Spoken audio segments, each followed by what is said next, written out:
नमस्कार. आपण पाहत आहात लोकशक्ती न्यूज. आज या ठिकाणी आपल्यासोबत सतीश भंडारे हे आपल्यासोबत उपस्थित आहेत. मागील अनेक वर्षांपासून आंबेडकरवादी चळवळीमध्ये ते सक्रिय रीतीनं काम करत आहेत. आज आपण या ठिकाणी त्यांच्याशी चर्चा करणार आहोत एका विशेष विषयावर, ज्यामध्ये सध्या जो चर्चेमध्ये विषय आहे तो म्हणजे आरक्षणाचं उपवर्गीकरण. अनेक ठिकाणाहून आरक्षणाचं उपवर्गीकरणासाठी मागणी होत आहे. बऱ्याच ठिकाणाहून त्याला विरोध देखील आपल्याला बघायला मिळत आहे. मात्र या दोन्हीमध्ये दोन समाजामध्ये एक दरी निर्माण होण्याचं काम होत असतानाच त्याच्यामध्येच भंडारे साहेब जे आहेत ते आरक्षणाचं उपवर्गीकरण होऊ नये यासाठी ठिकठिकाणी बैठका घेऊन लोकांच्या मध्ये जागृती निर्माण करण्याचं काम करत आहेत. याच संदर्भात आज आपण त्यांच्याशी चर्चा करणार आहोत. नमस्कार भंडारे साहेब. जय भीम. आज या ठिकाणी एका विशेष उद्देशानं तुम्ही काम करत आहात मागील अनेक वर्षांपासून. विशेषतः जे आरक्षणाचं उपवर्गीकरण आहे त्याच्या संदर्भात तुम्ही काम करत आहात. जर मागील काही वर्षांचा जर इतिहास आपण पाहिला तर त्याच्यामध्ये मातंग समाज जो आहे तो आरक्षण उपवर्गीकरणाचं समर्थन करताना आपल्याला बघायला मिळतो. तर बौद्ध समाज जो आहे तो आरक्षणाच्या उपवर्गीकरणाला विरोध करताना आपल्याला बघायला मिळतो. परंतु आपण मातंग समाजामधून असून देखील आपण आरक्षणाच्या उपवर्गीकरणाला विरोध करत आहात. हे कशामुळे आणि का? मुळातच पहिल्यांदा तुम्हाला सांगतो की मातंग समाजाची मागणी नाही.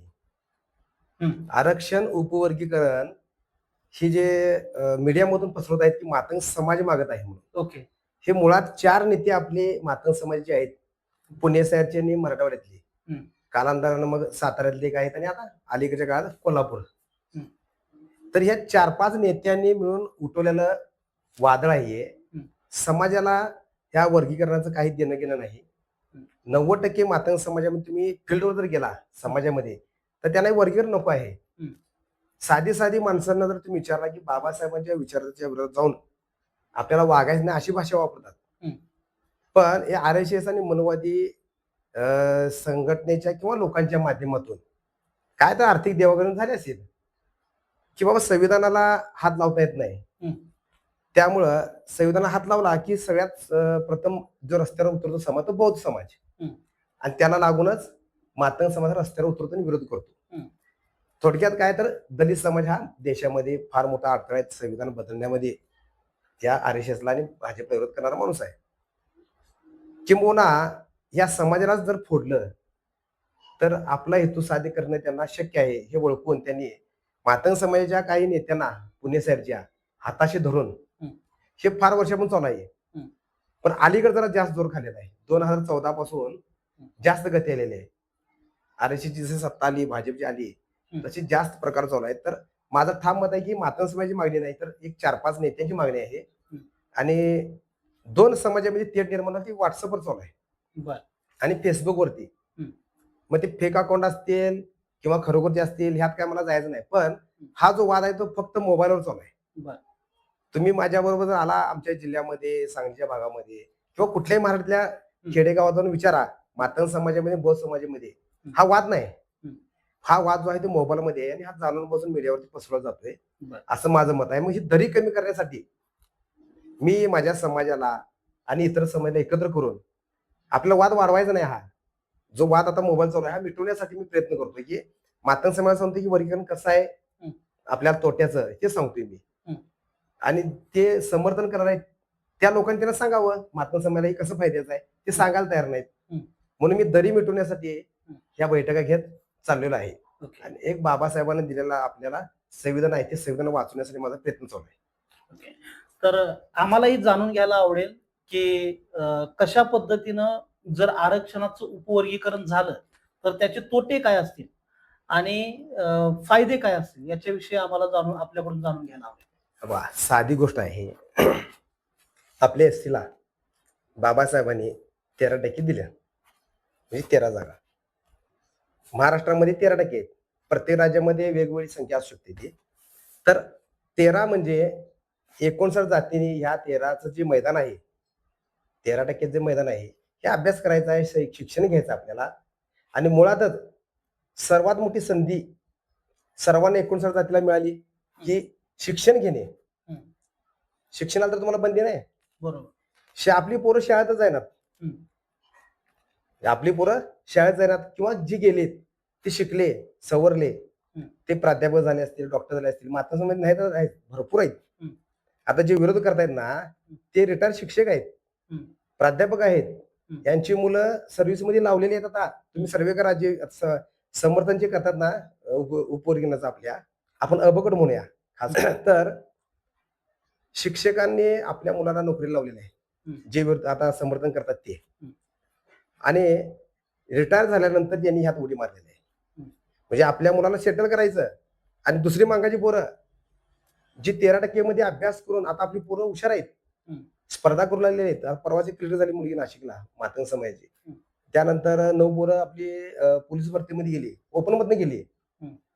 आणि आरक्षणामधून शिल्लकच होती, त्यात आणि काय बसले असतील. मग हे काय उठवतात की महाराज खाल्लं, महाराज खाल्लं. मग शिक्षणाची समान संधी असताना महार शिकून जर पुढे गेला असेल तर मांग का शिकला नाही. ह्या चुका कोणाच्या आहेत तर आपल्या चुका आहेत. आणि उगाच त्या बौद्ध समाजाला नाव ठेवण्यात काय अर्थ नाही, महार महार म्हणण्यात काय अर्थ नाही. आता बौद्ध समाज तुम्हाला सांगतो नोकरीच्या पाठीमा लागत नाहीत.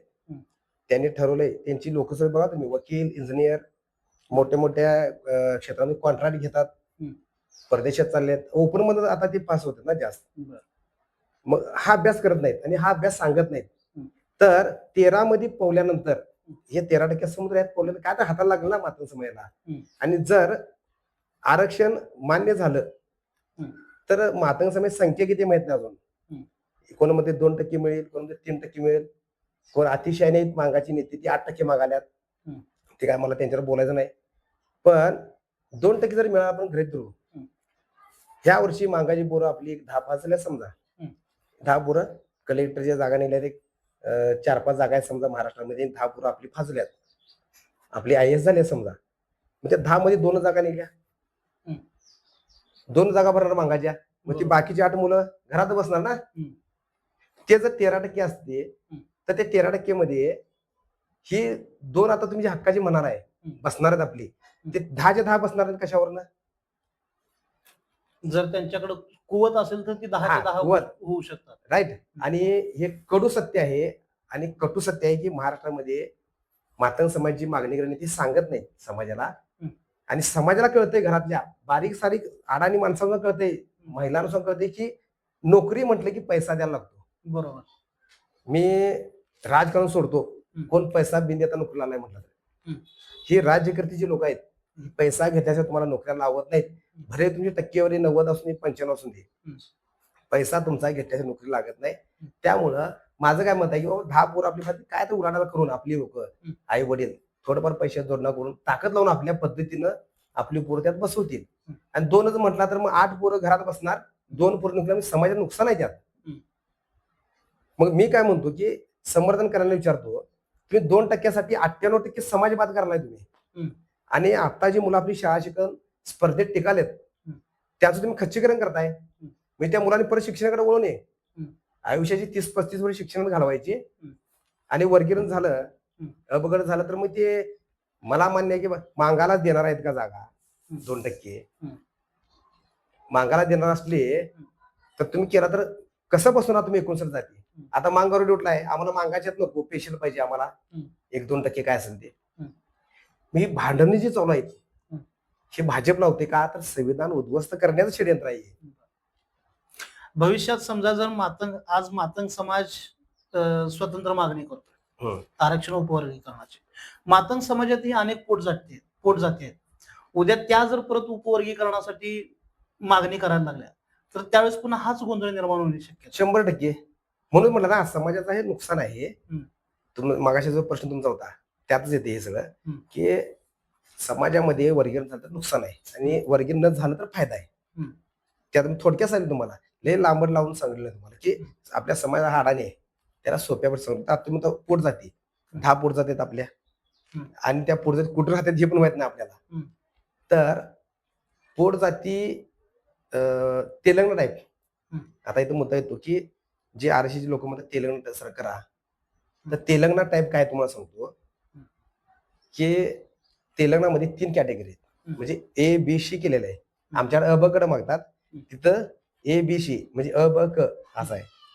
तर ए मध्ये 15 जाती आहेत तेलंगणामध्ये हा. तर 15 जातींना 1% आरक्षण आहे बर आणि त्या 15% मध्ये मांग आहे बर तेलंगणामध्ये. आणि इथं खोटी माहिती सांगतात की मादिगा जात तेलंगणामध्ये लय मोठा मातंग समाज आहे. मातंग नाही, मादिगा वेगळा आणि मांग वेगळा आहे. तिथं मांग नावाची जी जात आहे ना आपली, त्यांना 1% बसते. 15 जातीच्या मध्ये 1%. बर बी केल्यात त्यात 18 जाती आहेत. त्यांना 9% आरक्षण आहे. आणि सी जे आहे त्यात 26 जाती आहेत. त्यांना 5% आरक्षण आहे. आता हे कसं दिल्यात, हे जे गट आहे 15 जातीचा, त्यांना आरक्षणाचा काहीच लाभ मिळाला नाही तेलंगणामध्ये, म्हणून त्यांना 1% दिलेला आहे. ज्यांनी थोडाफार लाभ घेतल्यात ते 18 जाती आहेत, ते बी मध्ये आहेत, त्यांना 9% दिले. आणि ज्यांनी जास्त लाभ घेतल्यात त्यांना 5%. म्हणजे थोडक्यात काय आहे, महार, मांग आणि चांभार आणि ढोर ह्या जाती महाराष्ट्रामध्ये आहेत. हे जरा जास्त लाभ घेत आहेत. ह्या जणांना समजा झालं तर म्हणालो मी, होणारच नाही वर्गीकरण सोडा, हे एक फुगा फुगलेला आहे. तर ड गटात जाणार. आणि ड गटात समजा ही आता यांच्याप्रमाणे यांच्या पण 59 जाती आहेत तेलंगणामध्ये, आमच्यात पण 59 आहेत. त्याच्यात 15% आरक्षण, आमच्यात 13% आहे. मग ते तिथं 5 आहे ड मध्ये, मग आम्हाला ते मिळणार किती त्याला? तर 4 किंवा 3. आणि लोकसंख्येच्या मानानं ही भांडणं जी चालू आहेत की लोकसंख्येच्या प्रमाणात द्या मातंग समाजाला, मग बौद्ध समाजाचा फायदा आहे. मग यात बौद्ध समाजाला किमान 7 ते 8 जागा कमीत कमी सांगतोय मी, त्यांना द्यावं लागतील. आणि पुढे एक नाक दाबायचं औषध आहे त्यांच्याकडे. तिने नाही दिलं बौद्ध समाजाला, मी काढणार ते औषध की राजकीय आरक्षण पण द्या. शैक्षणिक आणि नोकऱ्यात तुम्ही मागताना तर मी सांगणार की बौद्ध समाजासाठी, कारण बाबासाहेबांच्यावर आमचे प्रचंड उपकार आहेत. संविधान दिलं, आज आम्ही कपडे घालतो, स्टोरीमध्ये बसलोय, बोलतोय, तर बाबासाहेबांच्यावर बसलोय आपण. तर बौद्ध समाजाचं नुकसान काय करायचं आपण?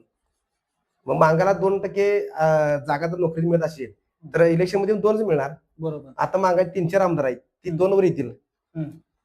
आणि महाराज जातील 7-8 आमदार, 7-8 खासदार होतील, काय असं ते संख्येप्रमाणे. त्यांचा फायदा असताना देखील ते त्या बौद्ध समाजाने म्हटलं नाही की वर्गीकरण करू नका, म्हणजे करा. उलट त्यांचा आपण उपकार म्हणायला पाहिजे, ते करू नका म्हणतात. आणि चरमकार समाजाने सर्वात पहिला बीडमध्ये मोर्चा काढला, या वर्गीकरणाला विरोध केला नाही अबगडाला, कारण त्यांना माहिती आहे ना छोट्या छोट्या जाती आहेत, 1% सुद्धा बसत नाहीत. आणि उपजाती जे म्हणतात आपल्या मागात ते 0.1 येतात होते. आम्ही जर 2% आलो, ते पोट जाती किती जाणार आहेत? बरोबर. तर हे त्या जाती उठून बसणार नंतर, आणि भांडणं चालवणं आमच्यातच. हेच मोठं क्षेत्रांत आहे की आमच्या जर भांडण आली तर मध्यंतरी पोस्ट आली कोरोना सारखी परिस्थिती होणार वर्गीकरण झालं तर. याचा अर्थ काय लावला लोकांनी? मला मेसेज टाकला की बाबा कोरोना हा रोग होता, आरोग्य संबंधी ही काय भानगड आरक्षणचं. तर ते उदाहरण होतं की कोरोनामध्ये वडला जर कोरोना झाला तर मुलगा जात नव्हता बघायला, घरातले कोण जात नव्हते. मुलगा एकीकडे, आईकडे, बा एकीकडे, मेला तरी जायला जात नव्हती त्याला आपण. म्हणजे वेगवेगळे राहत. तशी अवस्था आपल्या 59 जातीत होणार. आणि आपल्यावर कोण जर हल्ला केला तर महार आपल्या मधीला कायमच असतो, ती येणारच नाही. बरोबर. चांभार येणार नाही, कोणीच येणार नाही. एकमेकाला मार खात बसणार, तू तुझं बघ म्हणजे माझं बघ, असा प्रकार होणार आहे. आणि संविधान जर घाला झाला तर आम्ही काय म्हणणार, मागाची उद्या तर महाराणा म्हणले त्रास केलता, बसणे बोंबलत, जाऊन दे संविधान बोंबलत, आम्ही घरात बसणार. किंवा मांगावर हल्ला झाला, चांभार असं म्हणणार. तर ह्या भांडणं लावून संविधानाला वाचवायला कोण रस्ते राहणार नाहीत, कारण ही एकत्र भाव फुटले ना, त्याच्यामुळे फार मोठं षडयंत्र आहे उपयोगाचं. त्याला बळी पडलेले मागाची नेते आणि खास करून शिक्षक क्षेत्रामध्ये असलेले प्राध्यापक असतील, शिक्षक असतील, अशी लोक उपयोगाचं समर्थन करायला, मोर्चे काढायला. त्यांच्या हाताखाली आम्ही शिकलो, ते आम्हाला वाटत होतं की आम्ही यांच्या हाताखाली तयार होऊन सुद्धा ही लोक समर्थन करायला, मग नंतर आपल्याला बाहेर पडलं पाहिजे म्हणून. याच्यामध्ये आता जसं तुम्ही बोलला, 2 समाजामध्ये बरंच तेढ निर्माण होईल. तर बाबासाहेबांचं एक स्वप्न होतं की मांग आणि महार जो आहे यांच्यामध्ये रोटी पेटीचा व्यवहार व्हावा अशा पद्धतीने. तर ह्या गोष्टी कुठेतरी त्याच्या विरोधी प्रवाहामध्ये चाललेल्या आहेत. 100% विरोधात चाललेले आहेत. कसं झालंय, पेरलेलेच तसं. आणि आपल्या जर मातंग समाज खास करून जो तरुण वर्ग आहे पुणे साईडचा, हम्म. तर ते कायम चालत जाऊन मोर्चा काढतात. हम्म. झाडू घेऊन दाखवतात, झाडू हम्म. मांगानं बांधलेली लक्ष्मी आणि असं काहीतरी घे आहे, झाडू काहीतरी बांधला आणि तेव्हा तुझ्या घरात लहान लक्ष्मी, अशी गाणी वगैरे तयार करतात, किरसुनी किरसुनी. तर ही दिशा देणारी माणसं जर असतील, नेते असतील समाजातल्या तरुणांना, तर ते रोटीपिटी कसं होणार व्यवहार? तुम्ही बुद्धगडात मी बौद्धपती लग्न केलं माझ्या पुतण्याचं, फार मोठी क्रांती ती, आणि अबकडाला चपराक दिल्या म्हणून सांगितली परवा ते. आणि काही अंशी कारणीभूत आहे की मातंग समाज हा बौद्ध धर्माकडे वळून आलाय. मातंग समाज मराठवाड्यातला असेल, पश्चिम महाराष्ट्रात बौद्ध समाजाकडे वळलेला आहे. त्याला खो द्यायचं काम मी अजून सांगतो मला की पुण्या साईडनंच होत आहे. आणि आता मराठवाड्यातील 2 जिल्हे त्यात सामील झालेले आहेत, खास करून बीड आणि औरंगाबाद सारखी भाग आहे. तर ते मातंग समाजा बौद्ध जर झाला तर ही बौद्ध एकत्र येतील आणि देशाची सत्ता घेऊ शकतात ना उद्या भविष्यात. म्हणून रोटीपिटी विषय राहून ते बाजूलाच, ही एकत्र आल्यानंतर काय होऊ शकतं हा अभ्यास करून हा प्लॅन केलेला आहे की त्या लोकांना लागल ते पैसा सारखा द्या आणि बेकार तरुणात आपले ते येतच. त्या तरुणांची डोकी भडकवायची, हिंदुत्ववादी हिंदुत्ववादी, तुमच्या वज्रमुठीत हिंदुत्व आहे म्हणून सांगायचं आणि तुम्ही रक्षण करा हिंदू धर्माचं, तुम्हीच एकमेव वाले आता, हनुमान तुमचा आहे, असं काय काय तर पेरलेलं आहे त्या पोराच्या डोक्यात. आणि सोबतीला पैसा, दारूच्या बाटल्या, गांजा, चैनी करायला भरपूर वस्तू दिल्यामुळं सगळा समाज म्हणत नाही मी, काही ठराविक नेत्यांची बगलबच्चे नेते यांना भरपूर यथेची मिळत असल्यामुळे ती पसरवलं काय बिघडाले. पाटलाच्या माळावर बोंबलाला कोणाची पुरवला, तसं ते पैसा घेऊन बोंबलाला आलेत. त्यामुळे हा परिणाम झालाय की रोटीपिटी व्यवहार जे तुम्ही म्हणताय ते आता शक्य नाही.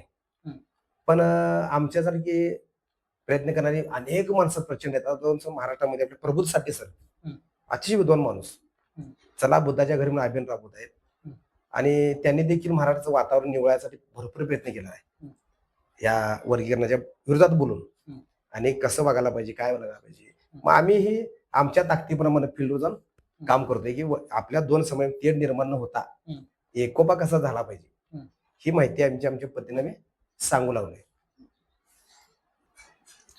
भंडारे साहेब, जर आरक्षणाचं उपवर्गीकरण झालं तर याचा विशेष रीतीनं प्रत्येक मातंग समाजातल्या व्यक्तीला किंवा जे जे ह्याच्यामध्ये समाविष्ट घटक आहेत त्या प्रत्येकाला याचा निश्चितपणानं फायदा होईल का? कसा होणार फायदा? 2% जागा तर मिळाली आपल्याला, फायदा कसा होणार? मुळात भांडणच येत होते आता. समजा अजून ज्या बेसवरती आपण भांडायला पाहिजे तर बेसच अजून प्रसिद्ध नाही, म्हणजेच बदर समिती. आणि माझं मत आहे की बदर न्यायमूर्ती कोण बोलत नाहीत पण मी बोलतो, माझं मत आहे ते गांजावरूनच ते रिपोर्ट केला असं माझं मत आहे. कुठल्या तर खंडाच्या घाटा भेटायला बसून रेस्ट हाऊसला महाबळेश्वरमध्ये पाय घरी पण कोणाला नाहीत बदर समितीची माणसं सर्वे करायला, कुणाच्याच घरी आले नाहीत. कुठे खंडाच्या घाटात गांजा वगैरे पिळून बाटल्या पडून मजाक चैनी करत एखादी फाईल घेऊन सही मारलेली आहे. बरं ते काय लिहिलंय ते तर सांगायला पाहिजे आपल्याला. समिती आपल्याला आमचं बरं वाईट करायचा अधिकार कुणाला आहे? तर राष्ट्रीय अनुसूचित जाती जमाती आयोगाला आहे. मग त्या आयोगानं आमचा सर्वे करावे ना. तो आयोगानं मागासवर्गीय त्यानं करायचं असतं आमचं बरं वाईट. तो काय विषय नाही. बरं तुम्ही बदर समिती नेमला कधी, आमच्या घरला तर आले नाहीत कोण, आणि ते सर्वे झालाच नाही, मग आम्ही वाळच भांडवलंय हेच समजा सांगायला मी लोकांना. म्हणजे माझा आवाज बसलाय, येता 1.5 महिन्यात मी फिरतोय, प्रत्येकाला सांगतोय तोंडी असं माहिती भेटेल त्यांना, तर माझा आवाज निर्माण झालाय. अजून त्याला यश आलंय खरं की ह्या भागात वातावरण निवडलेलं आहे. तर बदर समितीने अहवाल प्रसिद्ध केल्याशिवाय आपण सांगू शकत नाही फायदा किंवा तोटा. तरी पण मी सांगतो 100% तोटाच आहे आणि लय भांडण होणार आहे त्याच्यात. परत म्हणणार मांग की आयला ती 13% होती ते बरं होतं, परत म्हणणार मांग की आयला ती 13% होती ते बरं होतं, 13% होतं मैदान ते बरं. मातंग समाजानं ह्या चॅनलच्या मध्ये सांगतो की आपण शहाणं व्हायला पाहिजे. बदर समितीचा अहवाल आलेला नाही आणि त्या अहवाल यायच्या अगोदर आपण भांडत बसलोय, हे फार चुकीचं आहे.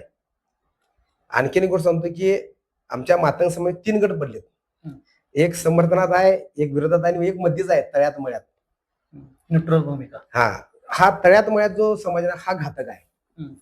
तो मला वाटतं राजकीय महत्वाकांक्षेपुरतो शांत आहे, पण ते शांत बसून निदान सांगायचं तर त्या समाज हे चुकीचं आहे.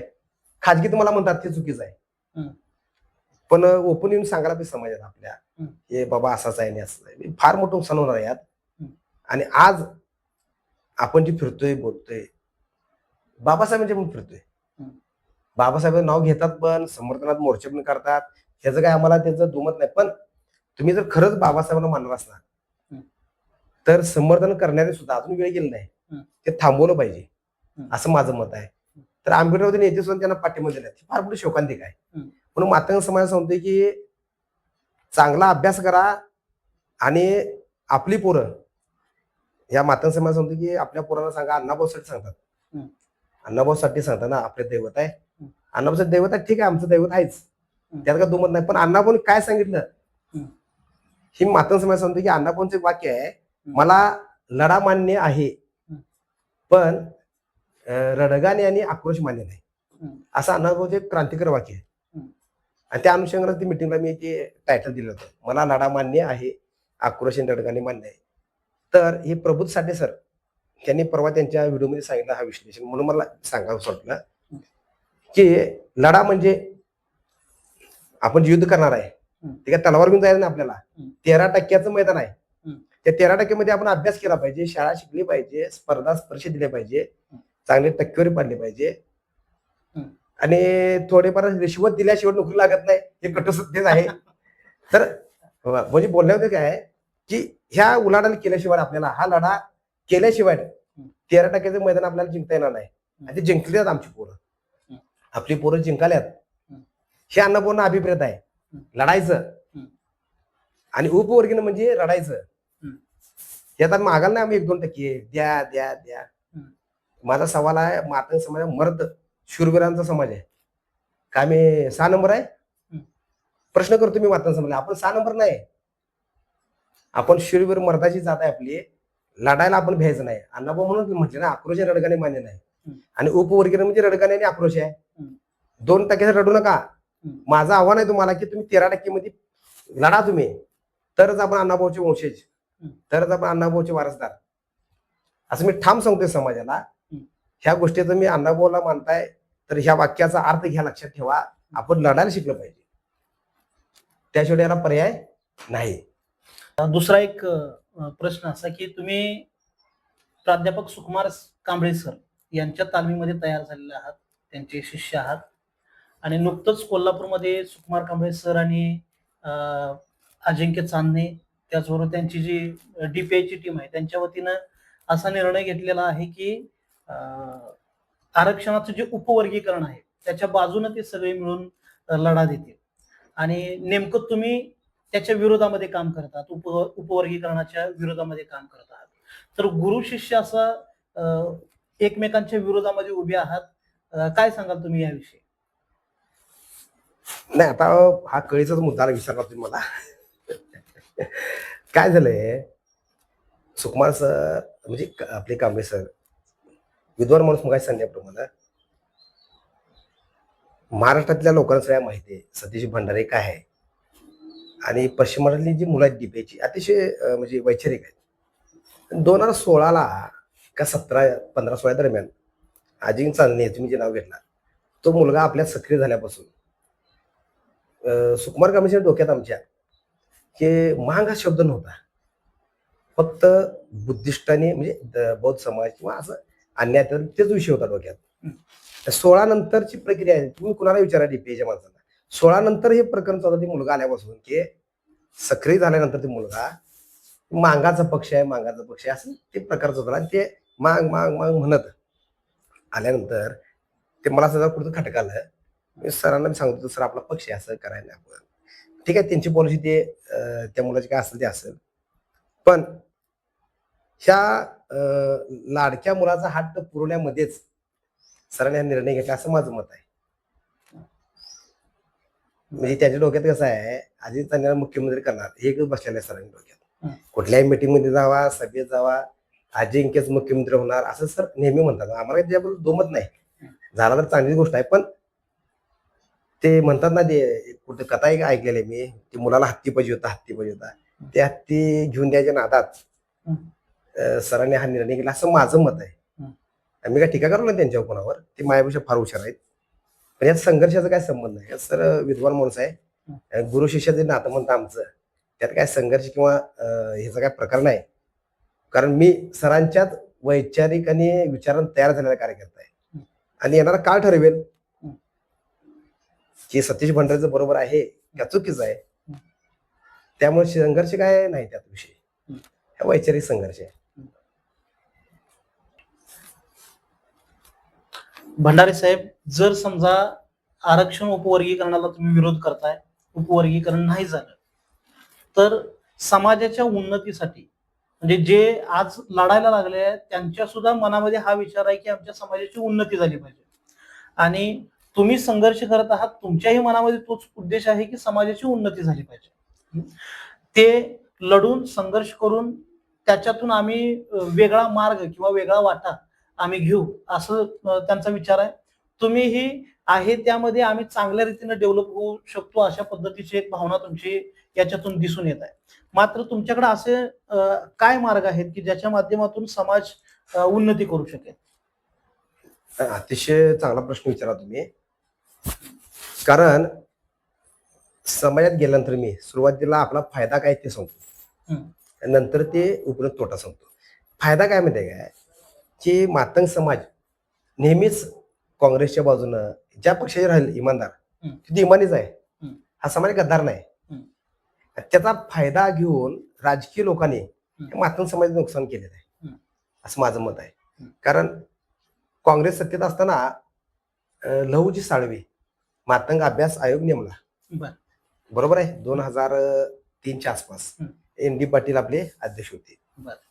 आता मातंग समाजाचा अभ्यास करायला मराठ्याचा माणूस अध्यक्ष, ठीक आहे, त्या काळात तो काळ वेगळा होता, काय असेल ते असेल. तरी त्या आयोगाने ज्या शिफारशी केलेल्या आहेत आपल्याला त्यावेळेला 2008ला आयोगाने दिल्या, त्या शिफारशी तुम्ही वाचला तर 82 होत्या. तर अशोक चव्हाणांनी ते स्वीकारल्यानंतर ते 67 का 68 पर्यंत थांबल्या. तर मी जे सांगतोय, मी 2च सांगितलेत परवा की लहुजी आयोगाच्या जे शिफारशी त्या मान्य करा, आणि अण्णाभाऊसाठी महामंडळ जे आहे ह्या महामंडळाला निधी नाही, तर निधी मिळतोय तटपून जा. आर्थिक विकास करण्यासाठी आपल्या समाजासाठी जी महामंडळ आता नेमलेले आहेत, चांभाराचं चर्मकार महामंडळ आहे, मांगाचं अण्णाभाऊसाठी आहे, बौद्धांचं महात्मा फुले आहे, असं वेगळं आहे, वसंतराव नाईक आहे. हे साधं उदाहरण तुमच्यापुढं वर्गीकरणाचं ABCD म्हणजे अबगड. महात्मा फुले महामंडळ, अण्णाभाऊसाठी रोहिदास चर्मकार, वसंतराव नाईक भटक्या जाती जमाती, आलं का लक्षात? तरीही समाज यातनं आर्थिक विकास झाला नाही. का झाला नाही तर शासनानं ते दिलं नाही निधी. त्यांना दिला निधी तर द्यायचं किरकोळ 50,000 1 लाख द्यायचं, ते वसूल करायला तगादा लावायचा.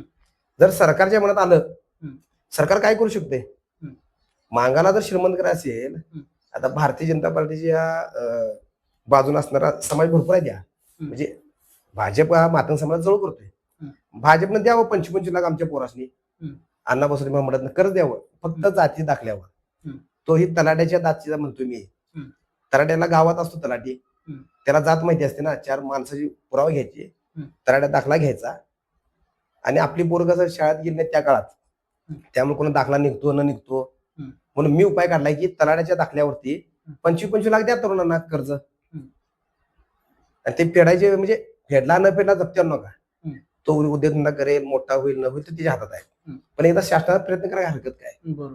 आणि लहुजी आयोगमध्ये काय म्हटले की निधी द्या आणि मोफत शिक्षण द्या त्यांना. माझं मत आहे की ते उच्च शिक्षणापर्यंत मोफत पाहिजे.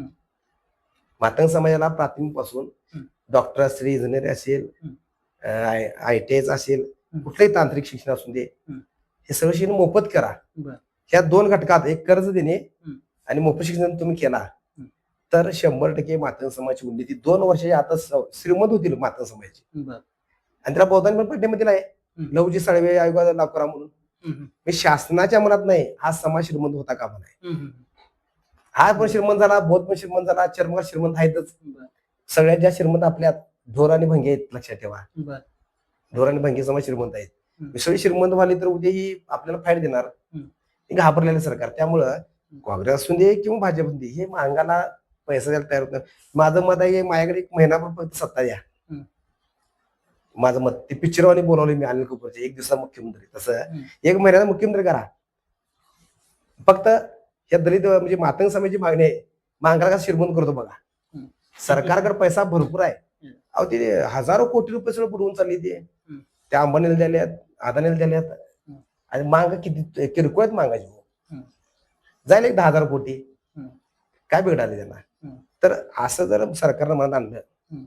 किंवा ते समर्थन करणारे जे नेते आहेत त्यांनी मागणी करू देत. हम्म. मुख्यमंत्री देवेंद्र फडणवीस जवळ बसतातले हम्म. द्या 25 लाख. बर. का नको. तरुणांना द्या की 25 लाख. हम्म. आणि बहुसमाज त्यांना पाठिंबा दिलाय. हम्म. वांदा लागायचं कामच नाही. हम्म. तर हे देणार आहेत आपल्याला. तर हा श्रीमंत करायचा एक उपाय आहे आपला की ते आयोग लाव केला पाहिजे. आणि त्या सगळ्या शेवटचे वाक्य मागणी की शिफारस उपवर्गीय जमलं तर करा असं काय तर वाक्य आहे त्यात. ते सगळं सोडल्यात. म्हणजे मातंग समाज श्रीमंत करायचं सगळं त्यात घर देणे आहे, जमीन देणे आहे, दादा सुखाकडे योजना 2-2.5 एकर जमीन जी मिळते ते पण त्यात आहे. तो विषय आहे मांगांना द्या, म्हणजे प्राधान्य क्रमांक त्यांना द्या मंजूर करून. तू कायच करणार 20 किती वर्ष झालं 8 आणि 18 म्हणजे 18 वर्ष झाली.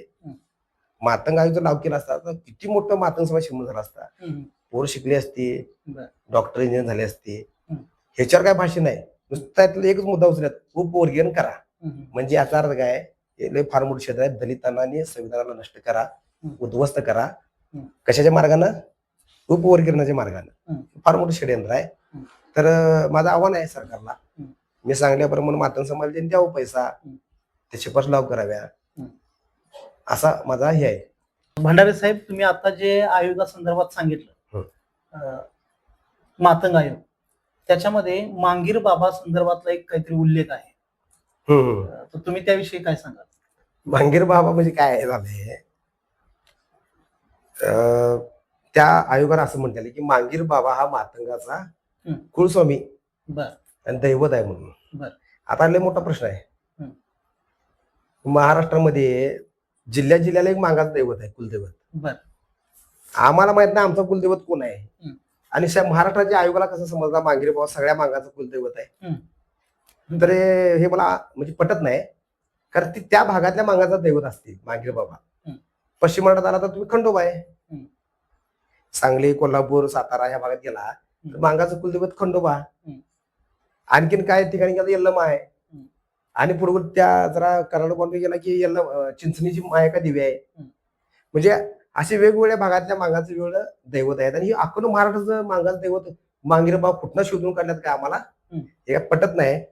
पण त्या आयोगामध्ये असं म्हणलं की मांगीर बाबाचा मंदिरात जीर्णोद्धार करा. म्हणजे शाळा शिकू नका. त्यात काय म्हणते शाळा शिका बरोबर आहे. पण ह्यांचा अर्थ काय होतोय शाळा शिकून आपण मंदिर बांधा असा अर्थ झाला ना तो. म्हणजे आणि तुम्हाला हिंदुत्वाकडे घेऊन जाण्याचा विचार आहे. आणि कायदा संस्था आपला देवस्थानला आपल्याला निधी देऊ शकत नाही. आणि तिथं वाचनालय बांधा, शाळा बांधा असं काय तर उल्लेख व्हावा ना. मंदिरात जीर्णोद्धार कशाला पाहिजे. तर हे मला पटत नाही. त्यामुळं आपला त्या वाक्याला किंवा त्या मागणीला विरोधच आहे. पण असून ते भावनिक मुद्दा आहे. त्यांच्या पद्धतीने त्या भागातली कोण मागायची केली असेल करून देत, त्याच्यावर मत नाही. पण मांगाने बाबासाहेबाला आपला दैवत मानावं, कुलस्वामी मानावं अशी माझी प्रामाणिक इच्छा आहे. बाबासाहेब नसता, बाबासाहेब संविधान दिलं नसतं, कुठलं काय कुणाला काय मिळालं असतं. हलग्या घुमकं वाजवत दोऱ्या करत बसलो असतो आपण, चवलक वाजवत बसलो असतो. आमच्या बायका कुठं कुठं नाचवल्या असत्या. सगळं बाबाने बंद पडलो. बोलण्या उद्देश काय आहे की प्रामाणिक सांगतो की बाबासाहेबाला जर आपण कुलस्वामी केला आणि त्यांचं जर आपण ऐकत बसलो, विचार ऐकत बसलो, त्यांचं शिक्षण विचार म्हणजे पद्धत जी आहे ती आचरणात आणली तर 100% तुमचं सोनं होणार आहे. हे आपल्या 33 कोटी देवानं कुठल्या केलं नाही, पण बाबासाहेबांनी केलेलं आहे. भंडारे साहेब, तुमचं मनापासून आभार. तुम्ही आमच्या स्टुडिओमध्ये आलात आणि आरक्षण उपवर्गीकरण या विषयासंदर्भात तुम्ही आम्हाला आणि आमच्या प्रेक्षकांनाही चांगल्या रीतीने मार्गदर्शन केलं. याबद्दल तुमचे मनापासून धन्यवाद. धन्यवाद. जय भीम.